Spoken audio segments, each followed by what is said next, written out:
Inside the ILU, we control the position of the patch on the card two different ways.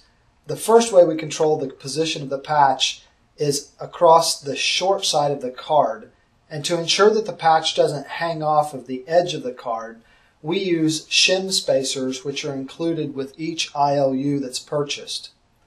The way to install these shim spacers, if you need to center the patch on the short sides of the card, is to first open the card door and remove the cartridge.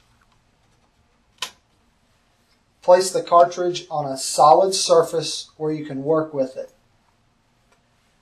The shims are made in two different thicknesses. The cream-colored thickness is 0.5 millimeter, and the more translucent shim is a 1 millimeter shim. Both of these can be installed on the end of each of your spools. The way to install these is you'll notice first on the 0.5 millimeter shim that there are small knobs. These very small raised knobs are going to fit inside the little holes that are on the end and are held on by friction. Notice also that the shims have a square edge on them on each side. And if you look closely, you'll see that the bobbins also have a corresponding square edge on each bobbin. So to install the 0.5 millimeter shim, put the knob side down, line up the flat sides, and press all the way around until those knobs have actually just snapped right down into the holes.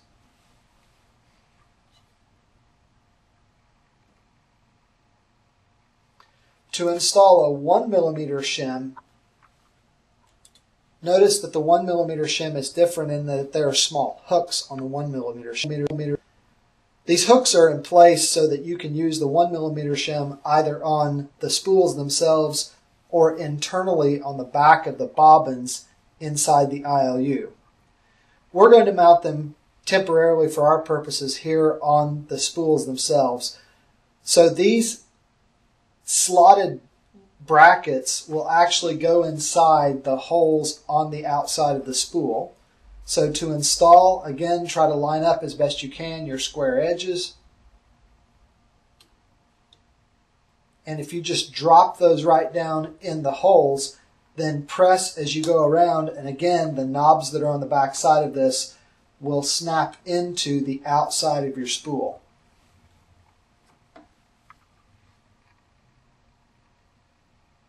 Note that anytime you install a shim, you want to put the same size shim on the other spool. Not doing so would make the laminate actually wind in a crooked manner, and eventually the laminate would begin coming off the card as you move closer to the end of the roll. So please ensure that at all times you use two of the same size shims.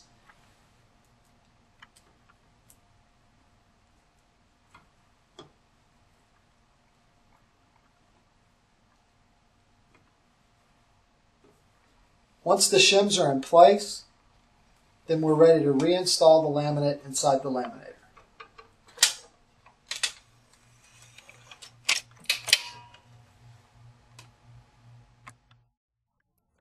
When we want to change the position of the laminate on the card inside the ILU in this direction, we can access a setting through the LCD screen called Film Position. To get to Film Position, hit the menu button 3 times until you see Film Position, and then hit Enter to go into that setting. The default setting is 0, and the setting potential is from +7 to -7. +7 will move the patch on the card further to the right, and a -7 or a negative setting will move it further to the left. So if I print a test card and my laminate is hanging over one edge or the other, I can use this setting, and I'll adjust it to +4 here, and hit enter, and it will say data saving and come back to the film position. Once I've seen data saving, it means it's saved in the memory of the ILU, and then I just hit exit to go back to ready and run a test print to ensure that the laminate is lined up on all 4 edges of the cards, these 2 edges being controlled by the shims, and the long edges being controlled by the film position setting inside the ILU.